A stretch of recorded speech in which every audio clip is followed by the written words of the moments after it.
Bishop. I'm a woodcutter. This court sentences you to 5 years in prison. Who is that prisoner? 24601. Name? Valjean. Jean Valjean.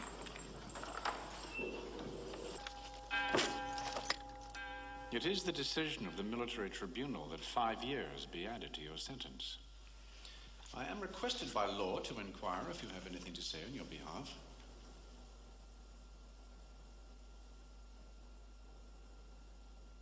Yes. Well? I wish to give you my sacred promise, monsieur. What? What's that? I've tried to live like a man. No more. If you treat men like animals, that is what you'll get. 3 months solitary confinement in the hole for insolence. Take him away. My sacred promise. The next time, I will escape! And I promise you that there is more joy in heaven over the face of a repentant sinner than the white silk robes of 100 just men. If you leave here with thoughts of hatred against your fellow man, then you're worthy of pity. But if you leave with thoughts of kindness and peace, oh, then you are more worthy than any of us. Would you be good enough to inform Inspector Javert that I'm here for... You are the one. I worked hard in your factory, but because I have a baby and no husband, you got rid of me. Who did? Who discharged you? The supervisor, months ago. I have no money. I have nothing to send to the people looking after my child. I sold my hair. I sold my body. I have nothing left to sell. I believe I could prove it in court. You believe? That is all? He is Jean Valjean. No question. For your own sake, monsieur, you had better be right.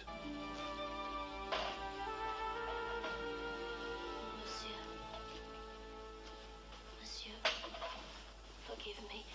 I don't want to bother you, but I have no place else to go. They want more money. They are demanding it. Who? The Thénardiers. The innkeepers who are looking after my little girl till I can send for her.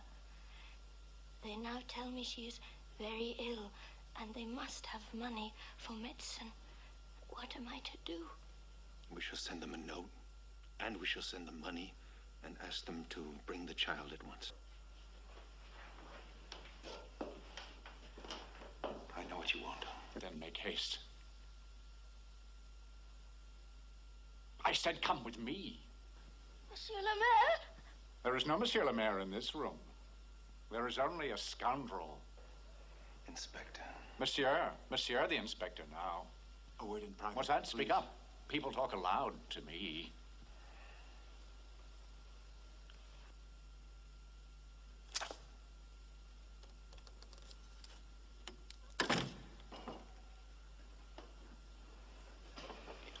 I ask you to give me 3 days in which to go and fetch the child of this poor woman. I'll pay whatever you want. And if you don't trust me, then come with me. You think me a fool? Who can be bought? 3 days in which you can bolt? To pretend that you would fetch this creature's brat. Oh, that is fine, fine. Cosette. Oh, dear God. My child. My Cosette. Monsieur le Maire. Be quiet, wench. You think a street walker can be nursed like royalty. No more. There is no more, Monsieur le Maire. You, Miss Toad, more water now. But it's dark. Now!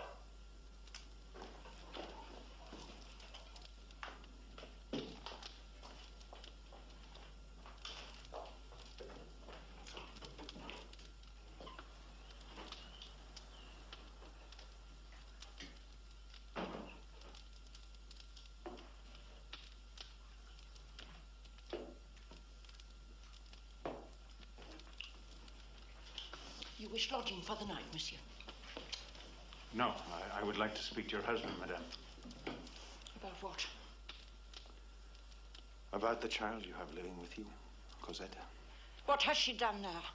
Rest assured, monsieur, she will be severely punished. Is she a problem for you? I cannot even beat an honest day's work out of the child. How would you like to be rid of her?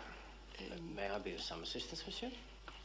The gentleman wants to take the little Toad away with him. Toad? Cosette. What are you talking about? The transfer will be effective immediately. The district of Lebus. Monsieur, I beg to remind you, we have not as yet apprehended the fugitive Jean Valjean. He is still at large. We do have other considerations here, and foremost among them is the rate of crime in Lebus. But if we stop the search now, he may slip through our fingers. Create a new government. You, join us today. Together we will lay our hand on the sword hilt of God and shout, down with the Bourbons, down with the monarchy. We can do it. Only together can we bring these murderers to their knees. We are advancing. We shall be victorious. We shall not despair. We who believe, what can we fear? We have brains that dream, heads that talk, passions that burn, souls Come along, that Cosette. and miseries that yell, freedom, freedom! Death to the king, death to the monarchy. Wait, I'll go with you.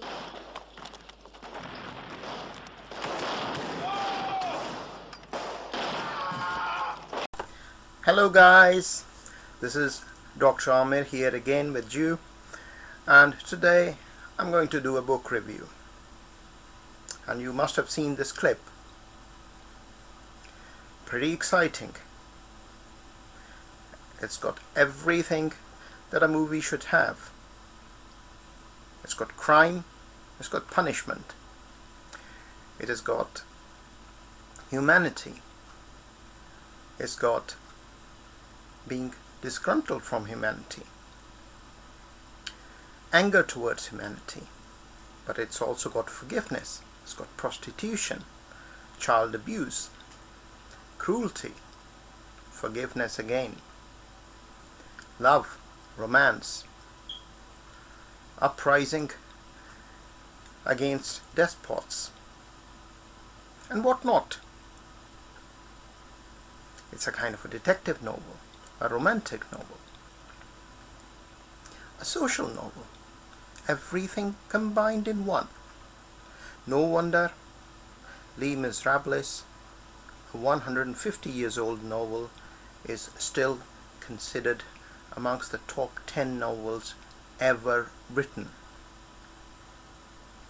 And the writer was the great French master Victor Hugo. Now, before I tell you more about this really exciting novel, I would like to thank you everyone whose pictures, images and videos I've used in making this particular video for the benefit of all of us here. And I would also like to request you, the viewers, to kindly like the video, well, towards the end of it if you like it, but right now just subscribe to the channel and click the bell icon, particularly if you are interested in book reviews and love knowing more about literature. So here we go. The author of this great novel, Victor Hugo, is a giant literary figure internationally, and certainly the greatest literary figure of France. Not only was he a prose writer of great excellence, but he was also probably the greatest poet of France. He was born in 1802, and at the age of 15 he received an honorable mention in a national poetry competition. When he was 21, he published his first novel. This particular novel, Les Miserables, was published when he was 60 years old, in 1862. Basically, it means the wretched, the unfortunate people, and it essentially deals with the lower strata of the society. It is a huge novel, not only in its scope but also in its size. It was published in 5 volumes covering 2,500 pages plus, and was divided into chapters and sub-chapters that numbered about 365, which basically means that if a person like me has to read it at the rate of 1 chapter a day, it is going to be a full year before I would get through it. Now, this sprawling novel deals with the evils of social injustice against the poor and the oppressed. 18th and 19th centuries were a period of great upheaval in France. A clash of various strata of society took place, and as we know, towards the later part of the 18th century there was a great French Revolution. In that French Revolution, the lower classes rose up against the middle and the upper classes, as a result of which the king and the queen of France had to lose their heads. The majority of the aristocracy and nobility were driven out of the country, or they were basically guillotined. A republican government formed that placed emphasis on equality of people rather than on class system. However, this was more of a dream which never fully materialized, and in 1815 the ruler of France of this regime, Napoleon Bonaparte, was defeated, and the monarchy was restored back in France with the Bourbon king at the head of. Tensions between various classes of society aggravated again, and in 1832 there was another uprising against the ruling king of that time, and that particular uprising of 1832 is mentioned in the latter part of this novel towards its end. The protagonist of this novel is Jean Valjean. Well, in English you'd probably pronounce his name as Jean Valjean, but the French pronunciation is Jean Valjean, who is actually a woodcutter and commits a very minor crime of stealing bread for his hungry nephews and nieces during the Republican era. Mind it, there was no monarchy present when he commits this crime, but the punishment for the poor was still quite harsh, and he is sentenced to jail, where he spends several years. He tries to break out of the jail several times, and every time he fails. As a result, his punishment keeps on increasing. So with this background, the novel begins in the year of 1815, when Napoleon was actually expelled from France for good, and Jean Valjean is expelled from the jail and comes out in open. He is quite unhappy. He has lost all his faith in humanity, in the virtues and goodness of his fellow human being. He is very disgruntled, and this is how he comes out into the open world, where he actually meets a very nice bishop who tries to restore his confidence in the good deeds, in the humanity, and gives him a practical lesson that he needs to be kind and gentle towards his fellow human beings, and that lesson Jean Valjean takes very, very firmly onto his heart, and tends to spend the rest of his life in the gratitude of the good deed that the bishop does to him. However, That's not all. In our society, we are surrounded by various people, and so there has to be a bad guy as well. And that bad guy, or the antagonist of Jean Valjean, is Inspector Javert. In English, that would be Javert or Javert, but it's Javert in French. And Inspector Javert is the person who is keen to bring Jean Valjean back to the prison because of commits after his release from the prison. Inspector Javert is not actually an evil man. His only problem is that he is very stiff in his thinking. He believes that rules are rules and people have to be punished if they break the rules. He does not give any allowance to anyone for their circumstances, for their misfortune. He doesn't know how to be kind, and as a result his motive is that he must apprehend Jean Valjean for his misdeeds, and Jean Valjean as a result has to disguise, change his appearances, his locations, his positions, to try to escape from the clutches of Inspector Javert. And that is the main theme running through this novel. Jean Valjean on one hand is trying to be good, but Inspector Javert on the other hand is trying to uphold the law and trying to apprehend him at one spot or at another. Jean Valjean, during his reformed phase, becomes an industrialist and a businessman, and he comes across a woman called Fantine, who has an illegitimate child, and since that was 19th century France, she was socially boycotted and kicked out of Jean Valjean's factory by the supervisor of the factory. So she ends up as a prostitute because she has to bring up her child, and her child is not with her. This child is a baby called Cosette, just 6-7 years old, and being looked after out of that particular town by an evil innkeeper and his equally evil wife, who are very unkind to the child.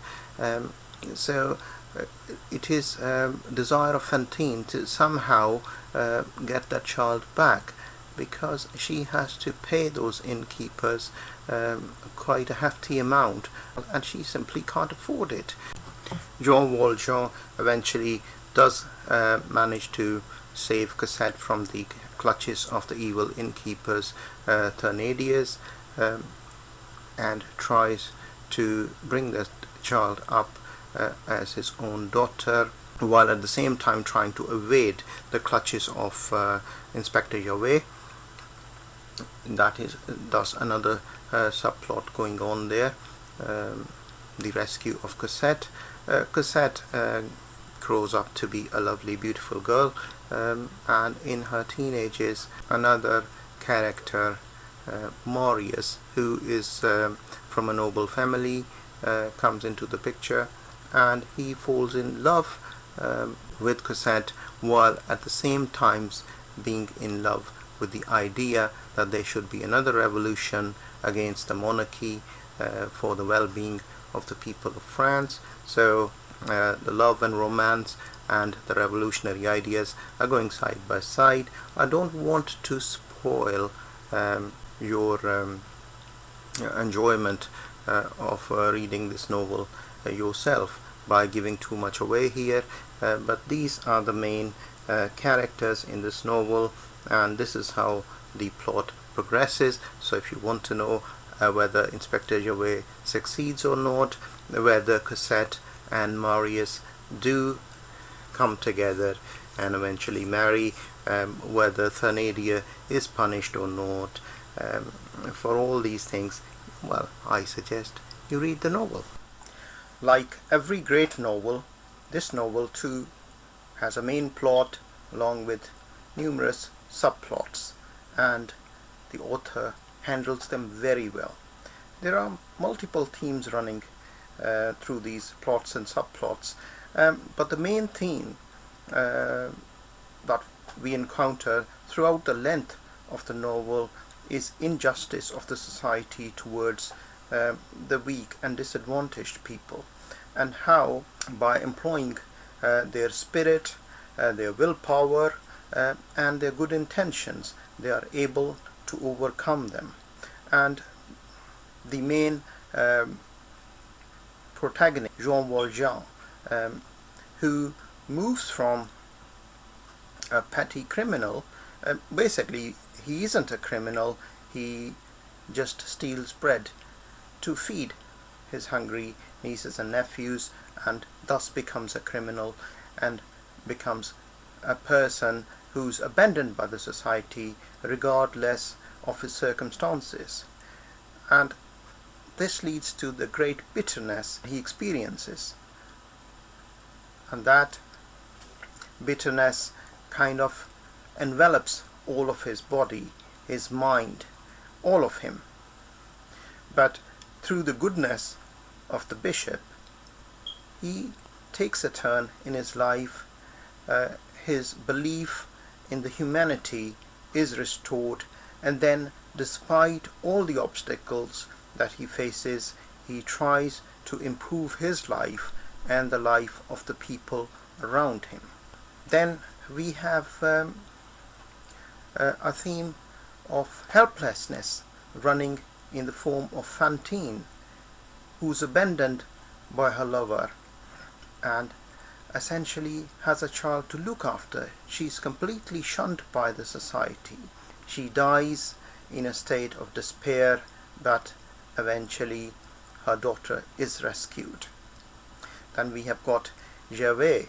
Inspector Javert is a great man in the sense that he is a great instrument of the state, but he's not a great humanitarian.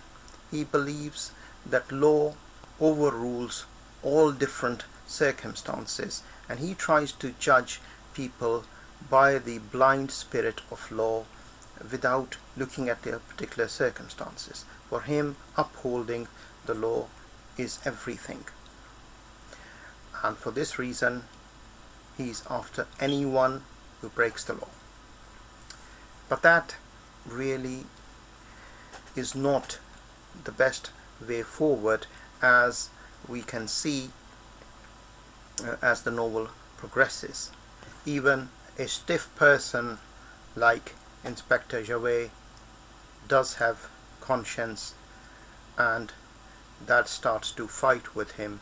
Then we've got the innkeeper Thénardier and his wife, who probably are the most selfish people in this novel. Not only selfish, but deceptive and cruel, and trying to take up every opportunity to create mischief and evil in the society. And finally we come to the theme of love and romance between a daughter of Fantine, Cosette, and the young Marius. The interesting thing here is a clash between two loves. Love of Marius for Cosette, as well as his love for his country.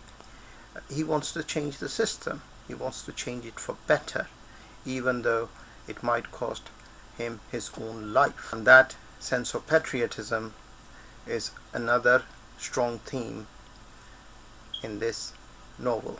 So all in all, there is detective work, there is a deception, there is a sense of drama, there is all this great love and affection, humanity, and whatnot. So with lots of these themes running around in this novel in a very interlinked way, make this novel very interesting read. The language is flowery and beautiful. Victor Hugo does a lot to develop the characters in this novel, particularly the character of Jean Valjean and Marius, as well as of Javert, Inspector Javert's character. All these develop along the novel as we go through it, and we see how they eventually change from one form to the other and achieve a maturity of their thought. Hugo does a huge work in describing the places where the people are living, how they are living, what are the pressures on them, how they're interacting with other people.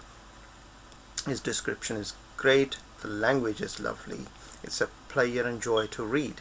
However, unfortunately, sometimes he describes too much, to the extent that it kind of obstructs the flow of the novel. But where everything else is so great, we probably tend to forgive him for that, because in those days when this novel was written, there was no television, there was no internet, there was no WhatsApp. So people had nothing but to read. All in all, I would highly recommend this novel, but would also advise you to try to get an abridged version if possible. It would be great to read that kind of version of this novel, but all in all, I would say that if the novelist has been applauded by converting this particular novel into movies for cinema and television for almost 24 times, and by converting it into a stage play and musical that 60 million people have seen so far, then it is worth reading this novel, and this speaks for the greatness of the novel. Before you go, I say goodbye, I would again request you to click the like button, subscribe to the channel, and press the bell icon. That would be really great.